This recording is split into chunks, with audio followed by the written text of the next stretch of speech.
اللہ اللہ اللہ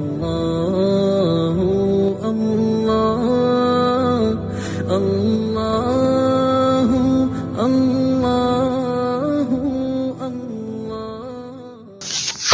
آج کا سبق سورۃ تغابن کی آیت نمبر 11 سے ہے۔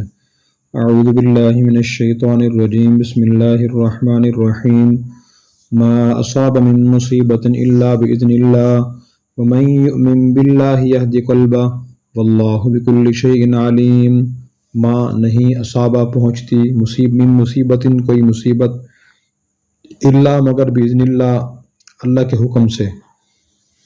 ومن یؤمن باللہ اور جو یقین کرے گا اللہ پر، یہدی وہ ہدایت دے گا قلبہ اس کے دل کو، واللہ بکل شیء علیم اور اللہ ہر چیز کو جانتے ہیں۔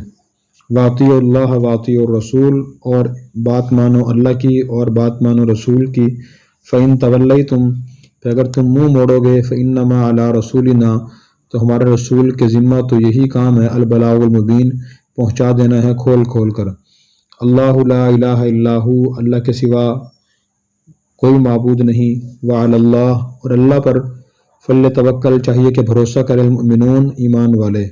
یا ایھا الذین آمنوا اے ایمان والو، ان من ازواجکم بے شک تمہاری بعض بیویاں، و اولادکم اور اولاد، عدو لکم تمہارے دشمن ہیں، فاحذروہم تم ان سے بچتے رہو، وان تعفوا اگر تم معاف کرو، وتصفحوا اور درگزر کرو، وتغفروا اور بخش دو، فإن اللہ غفور الرحیم بے شک اللہ تعالیٰ بہت زیادہ بخشنے والے مہربان ہیں۔ انما اموالکم یقیناً تمہارے مال، و اولادکم اور تمہاری اولادیں، فتنہ آزمائش کا ذریعہ ہیں، واللہ عندہ اجر عظیم اور اللہ کے پاس بڑا اجر ہے۔ فاتقوا اللہ تو تم اللہ سے ڈرو، مستطعتم اپنی طاقت کے مطابق، واسمعوا اور سنو، واطیعوا اور اطاعت کرو، حکم مانو، وانفقوا اور خرچ کرو، خیر بہتر ہوگا، لانفسکم تمہارے اپنے نفسوں کے لیے۔ ومن یوق جو شخص بچا لیا گیا، شوحا لالچ سے، نفسی ہی اپنے دل کی، فاولئک هم المفلحون تو وہی لوگ کامیاب ہونے والے ہیں۔ ان تقرضوا اللہ اگر تم قرض دو گے اللہ کو، قرضا حسنا اچھی طرح قرض دینا، یضاعفہ وہ دگنا کر دے گا اسے، لکم تمہارے لیے، ویغفر لکم اور تمہیں معاف فرما دے گا، واللہ شکور حلیم اللہ تعالیٰ قدردان برداشت فرمانے والے ہیں۔ عالم الغیب والشہادہ وہ جاننے والے ہیں پوشیدہ اور ظاہر کے، العزیز زبردست ہے، الحکیم حکمت والا ہے۔ آیت نمبر 11 میں اللہ تبارک و تعالیٰ نے یہ فرمایا کہ جو مصیبت بھی کسی کو پہنچتی ہے تو وہ اللہ کے حکم اور اللہ کی اجازت سے پہنچتی ہے۔ یہ بہت اہم آیت ہے۔ مصیبت کے بارے میں فرمایا کہ وہ اللہ کے حکم سے پہنچتی ہے، لیکن مصیبت اللہ کے حکم سے آتی کیوں ہے؟ اللہ کا حکم کب ہوتا ہے مصیبت پہنچنے کا؟ تو یہ تفصیل طلب بات ہے۔ قرآن کریم کی دوسری آیات اور احادیث سے معلوم ہوتا ہے کہ ایک مسلمان کو جو تکالیف پریشانیاں پیش آتی ہیں تو اس کی دو وجہ ہوتی ہیں۔ نمبر ایک کہ تو اپنے گناہوں کا نتیجہ ہوتی ہے وہ مصیبت پریشانی، جیسے قرآن کریم میں اللہ نے فرمایا ما اصاب من مصیبت فی الارض ولا فی انفسکم، بلکہ یہ فرمایا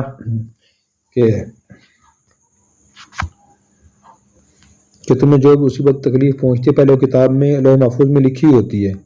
ایک آیت تو مصیبت کے بارے میں یہ ہے کہ معلوم ہوا کہ پہلے لکھی ہوتی ہے، اور لکھی ہوئی کیوں ہوتی ہے تو میں نے عرض کیا کہ دو وجہ ہوتی ہیں۔ نمبر ایک ہے تو اپنے گناہوں کی وجہ سے مسلمان کو تکالیف پریشانیاں مصیبتیں پیش آتی ہیں، جیسے اللہ تعالیٰ نے فرمایا ظہر الفساد فی البر والبحر بما کسبت ایدی الناس، یہ خشکی اور تریم فساد ظاہر ہو چکا ہے لوگوں کے اپنے برے اعمال کی وجہ سے۔ تو اس وجہ سے تکالیف پریشانیاں پیش آتی ہیں، مثلا انسان کھانے پینے میں احتیاط نہیں کرتا اور طبی اصولوں کی رعایت نہیں کرتا تو بیمار ہو جاتا ہے۔ اسی طرح اپنی غلط حکمت عملی اختیار کرتا ہے، اللہ کے احکام کی خلاف ورزی کرتا ہے، تب بھی اس کا وبال آتا ہے۔ مثلا ایک شخص اپنی اولاد کی دینی تربیت نہیں کرتا، دینی آداب سے نہیں سکھاتا، تو پھر وہ اولاد جوان ہونے کے بعد والدین کے لیے تکلیف پریشانی کا باعث بنتی ہے۔ اور بھی احادیث مبارکہ میں گناہوں کے سزائیں تفصیل سے بیان کی گئی ہیں کہ جس قوم میں بے حیائی عام ہو جاتی ہے اس میں اموات اور موت کثرت سے واقع ہوتی ہے۔ اسی طرح جو قوم زکوٰۃ ادا نہیں کرتی تو اللہ تعالیٰ اس سے بارشیں روک لیتے ہیں، اور جس قوم میں زنا بدکاری عام ہو جاتی ہے وہاں قتل عام ہو جاتا ہے اور وبائی امراض بہت زیادہ پھیلتی ہیں۔ تو اس طرح کی احادیث میں اور بھی گناہوں کے بہت سے نقصانات بیان کیے گئے ہیں۔ تو کبھی تو اس طرح سے پریشانی مصیبت پیش آتی ہے، انسان حلال نہیں کماتا، اچھے اخلاق اپنے نہیں کرتا، بد اخلاقی کی وجہ سے بہت سی پریشانیاں تکالیف پیش آتی ہیں، انسان جھوٹ بولتا ہے، بددیانتی اختیار کرتا ہے، تو بددیانتی اور جھوٹ کے جو غلط نتائج ہیں اس کے سامنے اسے کرنا پڑتا ہے۔ انسان چوری کرتا ہے، دھوکہ کسی کو دیتا ہے، دنیا بھی اس کے برے نتائج سامنے آتے ہیں۔ ایک تو مصیبت کی وجہ انسان کے برے اعمال ہوتے ہیں، بد اخلاقیاں ہوتی ہیں جس کی وجہ سے مصیبتیں پیش آتی ہیں، اور نمبر دو کئی مصیبتیں پیش آتی ہیں انسان مسلمان کی آزمائش کے لیے، اس کے درجات کی بلندی کے لیے۔ یہ تب ہوتا ہے جب کہ انسان یہ دیکھے کہ میں دین کے فرائض واجبات کو پہچان کر صحیح طریقے سے ادا کر رہا ہوں اور کبیرہ گناہوں میں مبتلا نہیں ہوں۔ جائزہ لے لیا، دونوں چیزیں درست ہیں، بڑے کسی گناہ میں مبتلا بھی نہیں ہے، اور نمبر دو دین کے فرائض واجبات کو بھی انسان ادا کر رہا ہے، پھر تکالیف پریشانیاں آئیں گی وہ درجات کی بلندی کے لیے آئیں گی، جیسے انبیاء علیہ السلام اور صحابہ کرام کو پیش آتی ہیں۔ بہرحال فیصلہ کرنے کے لیے علم بھی چاہیے، علم نہ ہو کہ صاحب علم سے مشورہ کرنا چاہیے اور وہ بتائیں کہ تکلیف پریشانی کیسی آ رہی ہے۔ اگر تو تکلیف پریشانی پہلی وجہ سے آ رہی ہو، گناہوں کی وجہ سے، پھر گناہ چھوڑنا توبہ استغفار کرنا ضروری ہے، اور اگر تکلیف پریشانی درجات کی بلندی کے لیے آ رہی ہے تو پھر اس پر رضا بالقضاء ضروری ہے کہ اللہ کے فیصلوں پہ انسان راضی رہے۔ پھر فرمایا من یؤمن باللہ یہدی قلبہ، جو اللہ پر یقین کرے گا تو اللہ اس کے دل کو ہدایت عطا فرمائیں گے۔ اللہ پر یقین کا مطلب یہی ہے اگر تکالیف آ رہی ہیں، پریشانیاں اپنے گناہوں کی وجہ سے، انسان توبہ استغفار کرے کہ واقعی اللہ نے فرمایا ہوا ہے میں گناہوں پر سزا دوں گا، وہ سزا دنیا میں مل رہی ہے۔ اور اگر تکلیف پریشانی درجات کی بلندی کے لیے آ رہی ہے پھر اس پر بہت زیادہ پریشان نہ ہو، صبر کرے اور یہ سوچے اس میں میرے لیے فائدہ ہے۔ فرمایا واللہ بکل شیء علیم، اللہ کو ہر چیز معلوم ہے۔ پھر فرمایا واطیعوا اللہ واطیعوا الرسول، ہر حال میں تم اللہ کی بات ہی مانو، اللہ کے رسول کا حکم بھی مانو۔ اگر تم منہ پھیرو گے تو ہمارے رسول کے ذمہ تو واضح طور پہنچا دینا ہے، اور اس کو تسلیم کرنا، عمل کرنا یا نہ کرنا وہ ہر آدمی کا اپنا کام ہے، وہ جیسا عمل کرے گا ویسا اس کا نتیجہ سامنے آئے گا۔ پھر فرمایا کہ اللہ لا الہ الا ہو، اللہ کے سوا کوئی عبادت کے لائق نہیں، تو اللہ پر مسلمانوں کو بھروسہ کرنا چاہیے اور اسی پر یقین رکھنا چاہیے۔ پھر اس کے بعد آیت نمبر 14 میں فرمایا کہ ایمان والو، تمہاری بعض بیویاں اور تمہاری بعض اولاد تمہارے لیے دشمن ہے، تم ان سے بچو، اگر تم معاف کرو، درگزر کرو اور بخش دو تو اللہ تعالیٰ بھی بہت زیادہ معاف فرمانے والے، سب پر مہربان ہے۔ یہ آیت نمبر 14 اور 15 حدیث کے مطابق ان صحابہ کرام کے بارے میں نازل ہوئی ہے کہ جو نبی کریم صلی اللہ علیہ وسلم اور صحابہ کرام کے مدینہ ہجرت کرنے کے بعد مکہ میں رہتے تھے اور وہاں سے ہجرت نہیں کرتے تھے، اور ہجرت جب انہوں نے نہ کی اور کافی عرصہ کے بعد ہجرت کی، جب مدینہ آئے تو مسلمانوں کو دیکھا کہ جو مسلمان پہلے ہجرت کر کے نبی کریم صلی اللہ علیہ وسلم کے پاس پہنچ چکے تھے، انہوں نے دین بہت ذرا سیکھ لیا تھا، عمل بہت ذرا سیکھ لیا تھا، تو جو بعد میں انہیں غصہ آیا، تکلیف پریشانی ہوئی کہ جی ہم پہلے کیوں نہیں آئے، پھر بعد میں خیال آیا کہ ہماری اولاد اور ہمارے گھر والے بی بچے ہمیں روکتے رہے، وہ نہیں آنے دیتے تھے، تو ان پر غصہ آیا اور خیال ہوا کہ ہم ان کو سزا دیں۔ تو اللہ تبارک و تعالیٰ نے یہ فرمایا کہ واقعی انہوں نے تمہارا نقصان تو کیا ہے لیکن تم ان کو درگزر کرو اور معاف کرو، بخش دو، اللہ تعالیٰ بہت زیادہ معاف فرمانے والے ہیں۔ تو اس آیت سے یہ معلوم ہوا کہ انسان بہت سے فرض واجب کاموں سے اس لیے بچتا ہے کہ بیوی بچے اسے کرنے نہیں دیتے، یا بہت سے گناہوں میں اس لیے مبتلا ہوتا ہے کہ گھر والوں کی طرف سے اس کا تقاضا اور مطالبہ ہوتا ہے، جیسے خاندانی رسومات ہیں، ناحق طریقے سے پیسہ کمانا تاکہ گھر والوں کی آسائشیں پوری ہو سکیں اور ان کی فرمائشیں پوری ہو سکیں۔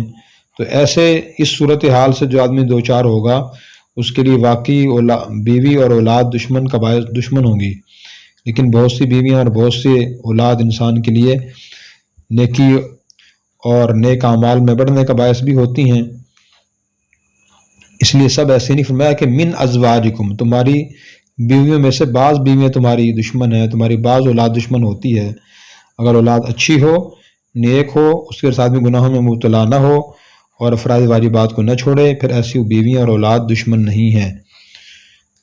پھر فرمایا کہ انما اموالکم و اولادکم فتنہ، کہ تمہارے مال اور تمہاری اولاد بھی آزمائش کا ذریعہ ہیں، اور انسان ان کی وجہ سے آزمائش میں مبتلا ہوتا ہے۔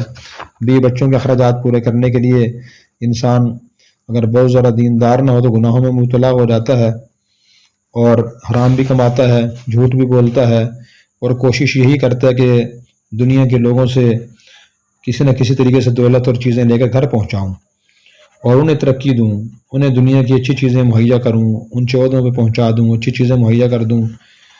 تو یہ اس طرح انسان کے لیے آزمائش کا ذریعہ اولاد بنتی ہے۔ جو اس صورتحال میں مبتلا ہو اس کے لیے اولاد آزمائش کا ذریعہ ہے، اور جس میں مبتلا نہیں ہے تو اس کے لیے اولاد آزمائش کا ذریعہ نہیں ہے۔ اسی لیے بعض سلف صالحین نے فرمایا العیال سوس الطاعات، یعنی انسان کے اہل و عیال اس کی نیکیوں کے لیے گھن ہے، گھن کا کیڑا ہے۔ جیسے گھن کا کیڑا غلے کو کھا جاتا ہے، یہ اس کی نیکیوں کو کھا جاتے ہیں۔ اور ایک حدیث میں حضور نے فرمایا اولاد ما بخلۃ مجبنا، یعنی اولاد بخل کا اور بزدلی کا باعث بنتی ہے کہ انسان اپنی اولاد کی وجہ سے بخل کرتا ہے، سخاوت نہیں کرتا، اور بزدل بن جاتا ہے۔ جہاں جہاد کی ضرورت ہے وہاں جہاد نہیں کرتا، جہاد کے لیے جانا چاہتا ہے، اولاد کا دل میں خیال آتا ہے کہ اولاد کا پیچھے کیا بنے گا۔ تو اس سے یہ معلوم ہوا کہ انسان اپنی اولاد اور گھر والوں کی وجہ سے نہ گناہوں میں مبتلا ہو، نہ فرائض واجبات کو چھوڑے۔ وَإِن تَعْفُوا وَتَصْفَحُوا، سے یہ معلوم ہوا اگر اپنی اولاد یا اہل و عیال کسی خلاف شرع کام میں مبتلا ہوں تو ان کو واضح و نصیحت تو کرنی چاہیے، لیکن ان سے بیزار ہو جانا، تعلق ختم کر دینا یا بد دعا کرنا یہ درست نہیں ہے۔ یہ تمام مسائل روح المعانی میں، تفسیر روح المعانی میں لکھے ہوئے ہیں۔ پھر اس کے بعد اللہ نے فرمایا فاتقوا اللہ ما استطعتم، اللہ سے ڈرو جتنی تم طاقت رکھتے ہو۔ اس سے معلوم ہوا کہ ہر شخص کو دین پر عمل کرنا اتنا ہی ضروری ہے جتنی اس کے اندر استطاعت ہے، طاقت ہے۔ اپنی طاقت سے باہر نکل کر اور بہت زیادہ تکالیف مشقتیں برداشت کر کے بلا وجہ اپنے اوپر چیزیں مسلط کرنا، فرض واجب کرنا، یہ اتنی زیادہ نیکیاں کرنا کہ انسان کی صحت خراب ہو جائے، اس کی بھی شرعی لحاظ سے اجازت نہیں ہے۔ اور یہ آیت بعد میں نازل ہوئی، پہلے ایک اور آیت نازل ہوئی تو اللہ تعالیٰ نے فرمایا تھا اتقوا اللہ حق تقاتی، تم اللہ سے ڈرو جیسے اسے ڈرنے کا حق ہے۔ جب یہ آیت نازل ہوئی صحابہ کرام بہت پریشان ہوئے کہ 100% اللہ سے ڈرنے کا حق ادا کرنا تمہارے بس میں نہیں ہے۔ پھر اللہ تعالیٰ نے ان کی پریشانی کو دور کرنے کے لیے آیت نازل فرمائی کہ فاتقوا اللہ ما استطعتم، اپنی استطاعت کے مطابق دین پر عمل کرو اور احکام اور فرائض کو ادا کرو۔ اور شریعت کا اصول بھی ہے، اللہ فرماتے ہیں لا یکلف اللہ نفسا الا وسعها، کہ انسان کو پر اللہ تعالیٰ نے انسان کو اپنی طاقت سے زیادہ کا ذمہ دار اور مکلف نہیں بنایا۔ یہ آیت بہت اہم ہے۔ بعض لوگ دین پر عمل کرنے کا جذبہ اور شوق رکھتے ہیں لیکن وہ حد کراس کر جاتے ہیں۔ مثلاً ایک آدمی اتنی عبادت کرتا ہے کہ وہ اس کی صحت خراب ہو جاتی ہے، وہ آرام پورا نہیں کرتا، کسب معاش کے لیے پوری کوشش نہیں کرتا، تو یہ بھی اس کے لیے درست نہیں ہے۔ اسی طرح جہاں دین کی بات کہنی ہو اور بات کہنے کے نتیجے میں کسی بہت بڑی تکلیف پریشانی کا سامنا ہو تو وہاں پھر وہ بات نہ کرنا، خاموشی اختیار کرنے کی بھی اجازت ہے۔ اور نبی کریم صلی اللہ علیہ وسلم صحابہ کرام بھی ایسے فرمایا کرتے تھے، اس لیے آپ صلی اللہ علیہ وسلم نے ارشاد فرمایا من رأى منکم منکرا فلیغیرہ بیدہ، جو آدمی گناہ ہوتا ہوا دیکھے تو اپنے ہاتھ سے روکے۔ محدثین نے فرمایا کہ یہ حکومت کا کام ہے گناہوں کو ہاتھ سے روکنا، یا گھر میں اپنے گھر میں گھر والوں کو گناہ ہاتھ سے روکنا اور گناہ سے روکنا سربراہ کی ذمہ داری ہے۔ پھر حضور نے فرمایا کہ فَإِن لَمْ يَسْتَطِعْ بِلِسَانِهِ، اگر آدمی ہاتھ سے نہ روک سکے، ہاتھ سے روکنے کے نتیجے میں، اس گناہ کو روکنے کے نتیجے میں کسی بڑے فتنے کا اندیشہ ہو، پھر آدمی زبان سے حکمت عملی نرمی سے منع کرے۔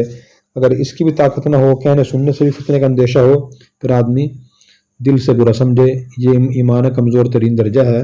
صحابہ کرام اور حضرت صلی اللہ علیہ وسلم موقع مال کے مطابق انہی درجات پر فرمایا کرتے تھے۔ تو بعض لوگ بہت آگے بڑھ کر بہت خطرات و دشمنیاں خرید لیتے ہیں یا سخت کلامی سے کام لیتے ہیں، اپنی استطاعت سے بڑھ جاتے ہیں، تو بھی درست نہیں ہے۔ میں بس میں وہ آتی ہوں، اللہ رسول کی باتیں سنتے رہو اور مانتے رہو اور خرچ کرتے رہو جہاں خرچ کرنے کی ضرورت ہو، اپنی استطاعت کے مطابق تم خرچ کرنا تمہارے لیے بہتر ہوگا۔ جب اپنے دل کے لالچ سے بچا لیا گیا وہ یہی لوگ کامیاب ہوں گے۔ انسان بعض اوقات خرچ تو کر سکتا ہے لیکن لالچ کر بخل کے خرچ نہیں کرتا۔ پھر فرمایا کہ اگر تم اللہ کو اچھا قرض دو گے، یعنی اللہ کے راستے میں نیک کاموں میں اللہ کے بندوں پر خرچ کرو گے تو اللہ تعالیٰ تمہیں بڑھا چڑھا کے اس کا اجر دیں گے اور تمہارے گناہ معاف فرما دیں گے۔ اللہ تعالیٰ بہت قدردان ہیں اور بہت ہی برداشت فرمانے والے ہیں، اور تمام انسانوں کے ظاہر و باطن، ظاہری چھپے ہوئے تمام حالات کو جانتے ہیں اور زبردست حکمت والے ہیں، اس کا اچھا بدلہ عطا فرمائیں گے۔ اللہ تبارک و تعالیٰ ہمیں قرآن کریم سمجھ کر عمل کرنے کی توفیق عطا فرمائے۔ اور اگر آپ نے ابھی تک ہمارا چینل سبسکرائب نہیں کیا تو فوراً سبسکرائب کیجئے، ساتھ ہی بیل آئیکن پر کلک کریں تاکہ مزید آنے والی ویڈیو ہے وہ آپ کو وقت پر ملتی رہیں۔ اللہ